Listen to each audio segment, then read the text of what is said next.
Oke, kita lanjutkan kajian baris-baris dari kitab Diwan Syamsul Tabriz. Bismillahirrahmanirrahim. Al-Karra'di, atau suara-suara kami itu laksana halilintar. Indama yusji, manakala menggiring itu halilintar, as-sahabah, terhadap awan gemawan. Suara kami, suara para pecinta ilahi, itu kan memiliki pengaruh tersendiri. Coba misalnya ya, kita berada di hadapan orang yang memiliki wibawa secara rohani, dan orang itu mengucapkan kalimat-kalimat yang penuh dengan makna. Kita itu seperti tersihir, kita mengalami pencerahan, dan kemudian kita saving di dalam hati kita, menjadi bagian dari kesadaran rohani diri kita. Itu suara para pecinta ilahi. Jadi kalau kita berhadap-hadapan dengan orang, lalu orang itu mengungkapkan apa yang ada di hatinya, lantas kita tergetar karena itu, dan kita kemudian memiliki kesadaran baru, pastikan orang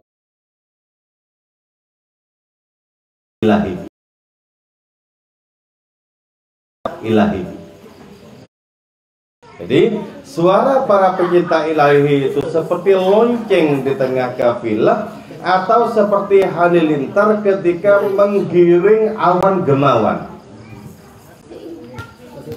Ada sebuah keterangan dari Ibnu Khalikan ya, yang saya temukan di dalam syarahnya kitab Burdah, bahwa ada 3 macam angin. Angin pertama disebut sebagai rihus sabah atau angin timur. Nah, angin timur ini ternyata memiliki misi yang sangat mulia. Apa itu? Yaitu melahirkan adanya kedamaian. Jadi ya, kalau kita kena hembus angin timur, itu kita akan merasakan adanya belayan kasih sayang Tuhan lewat perantara angin itu. Itu namanya rihus sabah, angin timur. Jadi angin timur itu merupakan angin kasih sayang. Karena itu dikisahkan bahwa suatu saat angin timur itu pernah minta izin kepada Allah Ta'ala untuk berhembus kepada Nabi Yakub yang sedang dirundung duka karena berpisah dengan anaknya Nabi Yusuf. Nah, kemudian Allah Ta'ala memberikan izin kepada angin timur itu. Angin timur berangkat menghembus Nabi Yakub. Kemudian taulah Nabi Yakub, sebentar lagi akan lahir, akan ada kebahagiaan, yaitu perjumpaan dengan anak tercinta. Karena itu begini, ketika Nabi Yakub mengatakan bahwa akan sebentar lagi terjadi kegembiraan luar biasa, anak-anaknya itu pada bilang, wah enggak mungkin itu. Jenengan bapak masih sebagaimana dulu, masih tetap buta katanya. Nah, Nabi Yakub bilang kemudian, aku dapat kabar dari Allah Ta'ala lewat angin yang diutus untuk membelaiku, untuk menghembusku. Nah itu angin timur. Jadi angin timur itu sampai sekarang kalau menerpa diri kita, itu bisa melahirkan adanya kedamaian, adanya ketergetaran, adanya kenangan-kenangan masa silam yang sangat indah. Itu angin timur itu. Nah sebaliknya, kalau angin selatan itulah angin yang menggiring awan gemawan untuk menjatuhkan hujan di tempat-tempat yang dikehendaki oleh Allah Ta'ala. Jadi itu anginnya angin selatan. Jadi ketika di sini disebutkan indama yusjis sahab, ketika angin itu menggiring awan gemawan, itu taulah kita, oh itu maksudnya adalah angin selatan. angin selatan. Jadi angin selatan itu pembawa rahmat yang berupa hujan. Pembawa rahmat yang berupa hujan. Nah, angin utara dan angin barat itu angin bencana. Angin bencana itu. Jadi termasuk angin yang menghempas kaum Ad. Fa'arsalna alaihim rihan sarsaram fi ayyamin nahisat. Sehingga kaum Ad yang dihempas oleh angin barat itu disebut sebagai kaum nahisat, kaum yang tertimpa nahas, tertimpa malapetaka. Jadi karena itu kemudian ketika Nabi itu merasa dihembus oleh angin barat, disebutkan di dalam salah satu hadis itu, wajah Kanjeng Rasul itu seperti merah dari saking menanggung takut luar biasa. Bukan takut sama angin, takut sama Allah. Itu loh ya, takut sama Allah. Dan itu yang merasakan cuma Nabi. Abu Bakar sebagai orang yang terdekat Nabi tidak berubah apapun ketika dihempas oleh angin barat itu. Nabi sangat takut karena Nabi tahu persis bahwa Allah Ta'ala menghancurkan kaum Ad dan kaum-kaum yang lain itu dengan angin barat. Jadi karena itu kalau kita menyaksikan angin berhembus dari barat, maka kita diserukan untuk adzan. Adzan bukan untuk sholat, bukan. Adzan untuk menangkal itu angin malapetaka itu. Anginnya.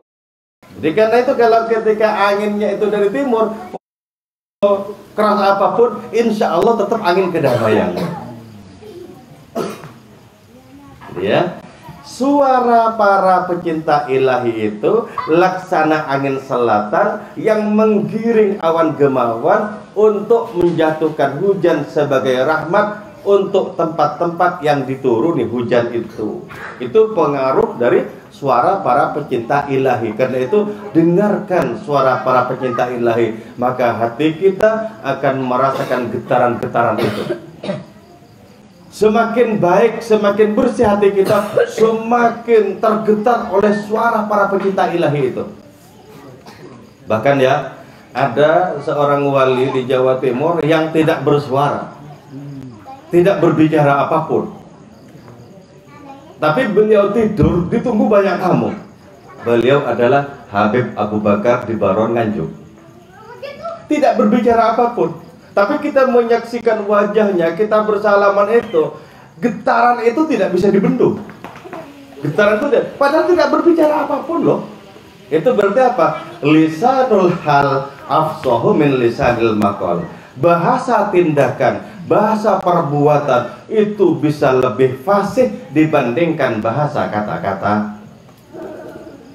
Kenapa seperti itu?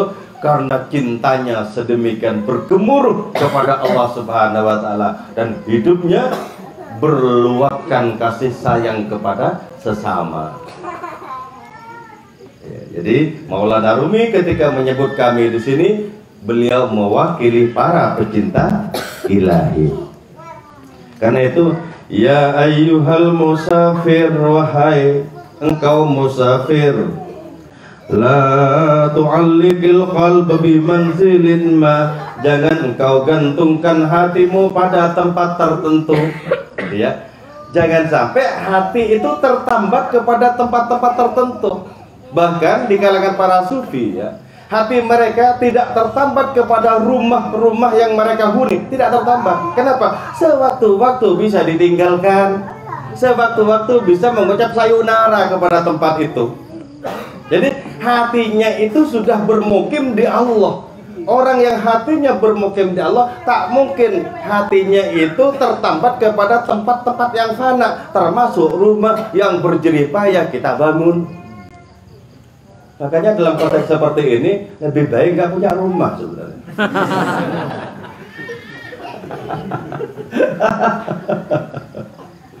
Apa punya rumah tapi hatinya tidak tertambat? Nah, itu lebih selamat. Lebih selamat. Maksudnya selamat dari kontrakan.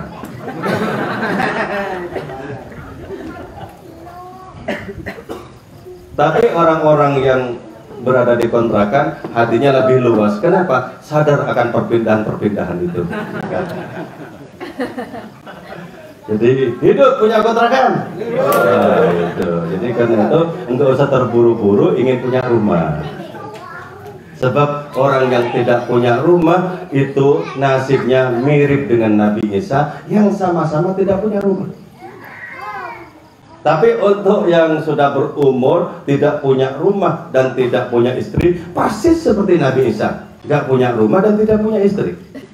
Bedanya Nabi Isa bergembira. Nah, kalau yang lain ini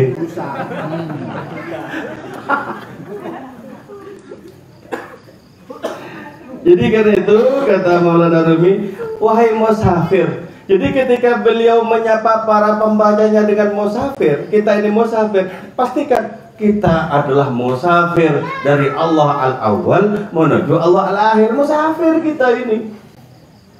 Apakah kita mau atau tidak mau jadi musafir, tetap musafir. Kalau tidak mau, tetap dideportasi dari kehidupan ini. Bukankah sudah ada gelombang deportasi besar-besaran kemarin-kemarin di bulan Juli itu deportasi besar-besaran itu. Untung kita tidak termasuk yang dideportasi. Ya, untung masih. Jadi masih ada kesempatan untuk memperbaiki diri, untuk bertobat, untuk sadar. Untung tidak dideportasi. Jadi kita ini semuanya musafir. Karena itu jangan kita menggunakan logika berdiam diri selamanya di dunia. Enggak. Sebagus apapun istana yang kita bangun, siap-siaplah untuk mengucapkan sayonara bagi istana itu. Jadi Maulana Rumi pernah mengisahkan ya di dalam kitab Masnaun itu, ada seseorang yang melakukan perjanjian dengan rumah. Rumah itu diajak berbicara. Rumah, kata orang itu, kita mengadakan perjanjian ya malam ini. Iya, kata rumah itu. Tapi yang bisa mendengarkan perkataan rumah itu cuma orang yang berbicara dengan rumahnya itu.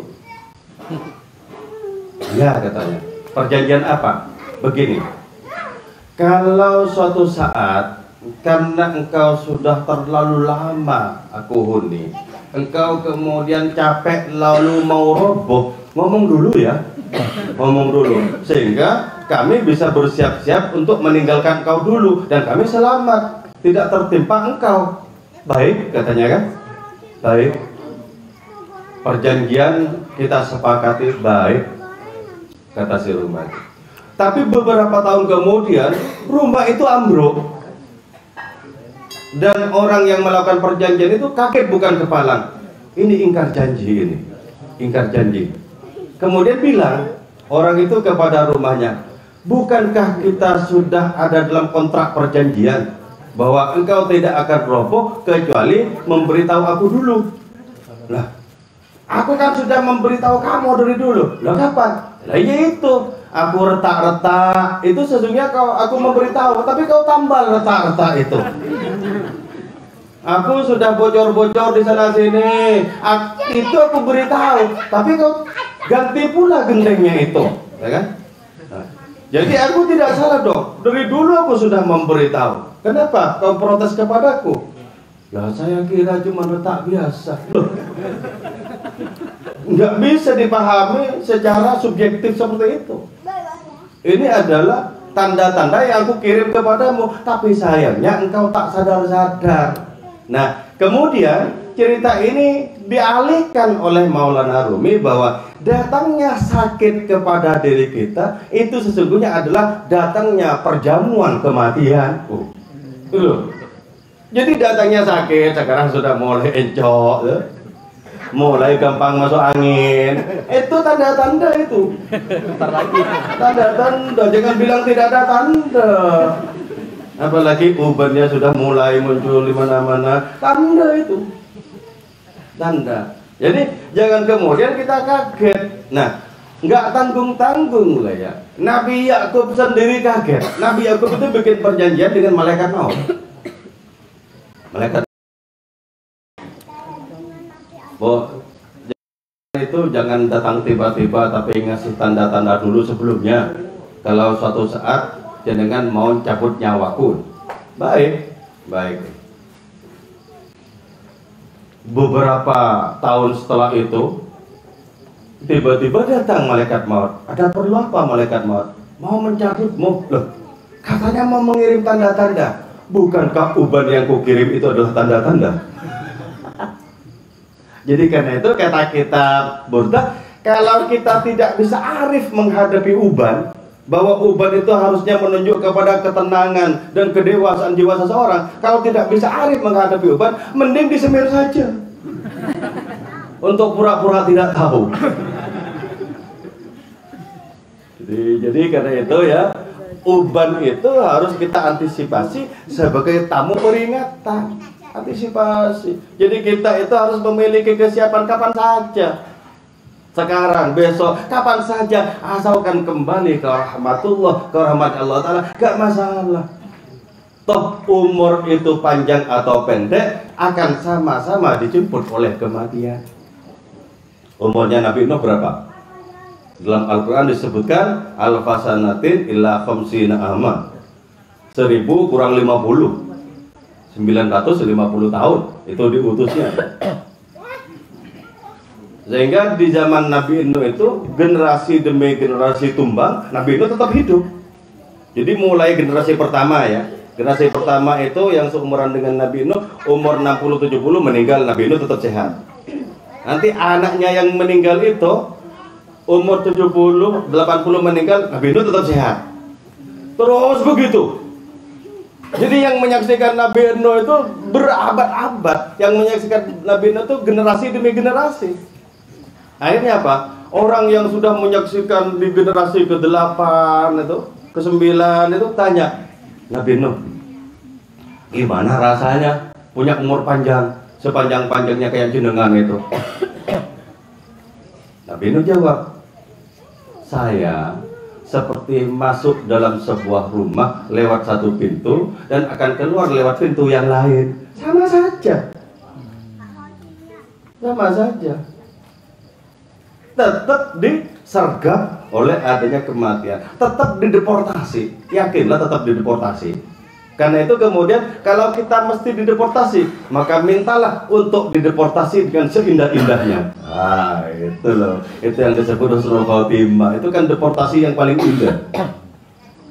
Ditemani oleh Kanjeng Rasul, ditalkin oleh beliau, kita dibimbing untuk mengucap kalimat la ilaha illallah. Kemudian kita meninggalkan kehidupan dengan senyuman karena di sana kita sudah ditunggu oleh episode demi episode keindahan. Oh, enak kalau udah begitu. Jadi kita itu jangan karena masih gagah ya. Kematian itu tidak pilih-pilih orang gagah atau orang krempeng. Nggak pilih-pilih. Nggak ada istilah malaikat maut itu gentar berhadapan dengan siapapun. Karena sejarahnya itu begini. Malaikat maut itu dikasih tugas untuk mencabut nyawa, sejarahnya begini. Ketika Allah Ta'ala mau menciptakan manusia dari lempung, dari tanah, Allah memerintahkan malaikat Jibril, tolong Jibril ambil tanah di bumi, saya akan menciptakan makhluk manusia menjadi. Malaikat Jibril berangkat, nyampe di bumi, mau ngambil tanahnya malah diomeli sama bumi.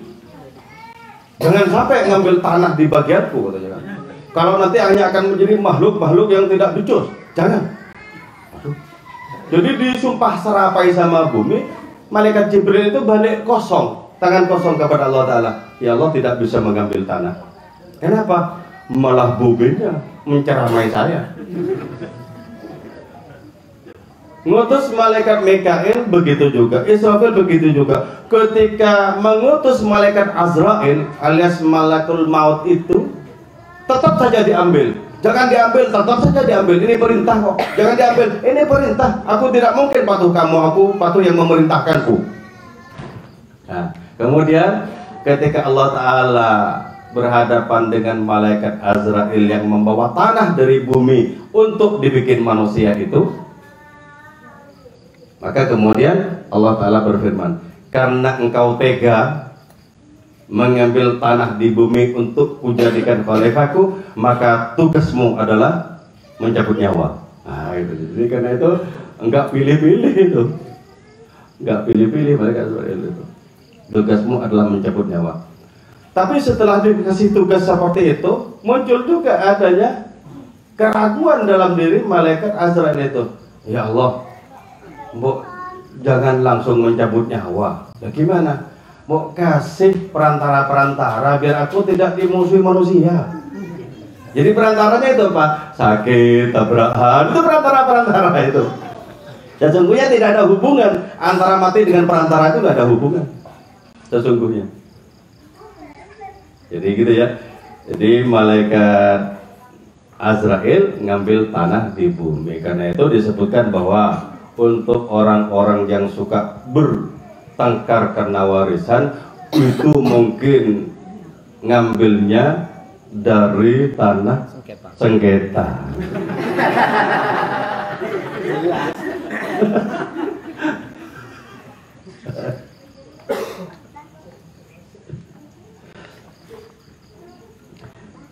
Oke, jadi jangan sampai hati kita tertambat kepada apapun. Jadi makhluk itu hanya sekedarnya berada dalam diri kita sebagai sarana kita bisa melaksanakan, mengungkapkan kasih sayang Allah Ta'ala kepada makhluk-makhluk itu. Itu saja. Jangan sampai terlalu mendarah daging, ini, itu, dan lain semacamnya. Sehingga ketika kita ditinggalkan, itu malah stres luar biasa. Jangan sampai. Jangan sampai. Kalau si para lelaki pasti enggak ada yang sampai itu. Jadi ditinggalkan siapa? Tetap nyantai, memang pengen ditinggalkan. Nyantai. Ya, dulu pernah di Madura tuh ya. Ada seorang pendekar cinta mati sama istrinya, ditinggal mati sama istrinya. Karena ditinggal mati sama istrinya, si pendekar tuh ngambil pisau, mau nusuk sendiri, mau menusuk dirinya sendiri, biar mati bersama. Nah, sengaja kata ibu-ibu, udah biarkan saja itu, gak usah dihalang-halangi katanya. Tapi lama-lama nggak berani itu. Wah, ini pasti ngelirik yang lain. Nggak berani, padahal itu pendekar loh. Pantangan takut kepada orang lain siapapun itu.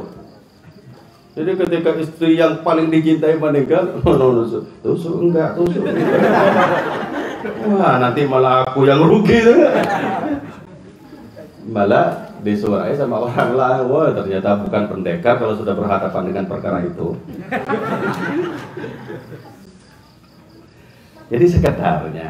Nah, sebuah kisah dalam kitabnya Syekh Abdul Qadir Jilani Al-Fathur Rabbani itu begini. Nabi kita itu ya, Nabi kita. Sesungguhnya ini harus kita tafsirkan dengan penuh takdim. Tapi Syekh Abdul Qadir Jilani itu menceritakannya persis sebagaimana yang akan saya ceritakan. Syekh Abdul Qadir Jilani itu adalah cucu lahir batin. Artinya apa? Dari pihak ibu cucunya Kanjeng Rasul, dari pihak ayah cucunya Kanjeng Rasul. Jadi perjumpaan antara Hasan dan Husain, Syekh Abdul Qadir Jilani. Karena itu menjadi Sultanul Auliya dan karamahnya itu disaksikan oleh ribuan orang. Karena itu karamahnya mutawatir. Karena itu manakibnya banyak dibaca di mana-mana. Apa gunanya baca manakib? Yaitu dalam rangka mengharapkan karunia Allah Ta'ala lewat pintu Syekh Abdul Qadir Al-Jailani. Nah, dalam Fathur Rabbani itu disebutkan suatu saat ya, malaikat Jibril itu datang kepada Kanjeng Rasul dan bertanya, Kanjeng Rasul, jenengan cinta cucu yang dua ini, Hasan Husain? Ya, saya mencintai mereka berdua, malaikat Jibril. Saya diutus oleh Allah, kata malaikat Jibril, untuk menyampaikan kabar tentang kedua cucumu ini kelak.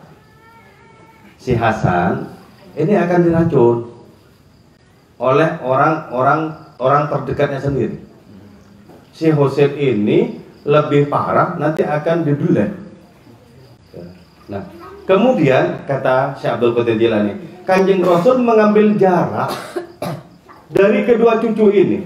Tetap cinta, tetap sayang, tapi mengambil jarak dibandingkan sebelumnya.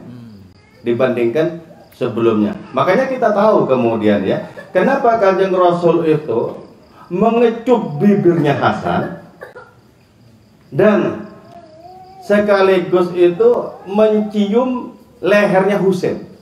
Ini dikira oleh Sayyidah Fatimah itu dua cucunya ini dibeda-bedakan. Sampai akhirnya Sayyidah Fatimah dengan Sayyidina Ali dengan Hasan dan Husain itu mendatangi Kanjeng Rasul untuk menanyakan perilakunya kepada cucu yang tidak sama ini loh. Sayyidah Fatimah bilang, wahai ayahku, ini tadi cucu jenengan nangis waktu pulang ke rumah si Husain ini karena katanya jenengan mengecup bibirnya kakaknya Hasan dan jenengan cuma mencium lehernya Husain. Kemudian Kanjeng Rasul membuka adanya takdir yang akan terjadi. Ketahuilah bahwa ketika Hasan ini diracun oleh orang terdekatnya, nanti semua yang ada di perutnya dimuntahkan lewat mulutnya. Jadi karena itu beliau itu mengecup bibirnya dalam rangka memberkati loh. Sebab seluruh isi perutnya keluar lewat mulutnya, dimuntahkan. Gitu. Sementara Sayyidina Hasan, Sayyidina Husain ini kan dipenggal kan gini. Loh, di tempat dipenggalnya itu dicium oleh beliau itu loh. Jadi ini ya, walaupun ini merupakan sebuah takdir yang katakanlah tragis itu, tapi diberkati oleh Kanjeng Rasul itu segala-galanya loh. Segala-galanya. Karena itu kemudian kita bisa mengenal sejarah Padang Karbala. Kita bisa mengenal adanya sejarah Pemenggalan. Kita bisa mengenal heroisme orang-orang Syiah, orang-orang yang sangat berpihak kepada Sayyidina Husain itu. Saya pernah datang ke sebuah tempat di Mesir bernama Husain ya. Jadi tempat namanya Husain karena di tempat itu ada kuburannya Sayyidina Husain khusus kepalanya. Jadi ketika kepala itu dijadikan barang mainan, ini cucu Rasulullah lah ya. Itu dibawa oleh para musafir dari Mesir dan kemudian dimakamkan di situ sampai daerah itu bernama Husain. Itu tempatnya orang-orang dari berbagai macam tarekat di situ datang ke situ. Jadi itu kan melahirkan apa? Melahirkan gelombang-gelombang kebaikan, gelombang-gelombang kemuliaan. Jadi saya berpikir, apakah sesungguhnya maksud dari kehendak Allah Ta'ala seperti itu? Kenapa harus ada huru hara? Kenapa ada gelombang, pertikaian dan lain semacamnya? Pastilah seluruh kehendak Allah Ta'ala itu suci. Awilhu awfawid warum tanziha. Ketika kita berhadapan dengan peristiwa-peristiwa di mana kita bisa mengajukan pertanyaan, kenapa Allah berkehendak seperti itu? Jangan sampai kita berburuk sangka kepada hadiratnya. Warum tanziha, bermaksudlah untuk tetap memahasucikan Allah Ta'ala biarpun kita tidak mengerti kehendak-kehendaknya di dunia ini. Tidak setiap kehendak Allah Ta'ala kita pahami, tidak setiap, tapi kita yakini setiap kehendaknya itu benar adanya. Tak mungkin Allah Ta'ala itu melakukan kesalahan, tak mungkin. Jadi ya, kita itu sesungguhnya dengan demikian setiap saat memiliki peluang untuk mengaji kemahaan Allah Subhanahu wa Ta'ala. Oke.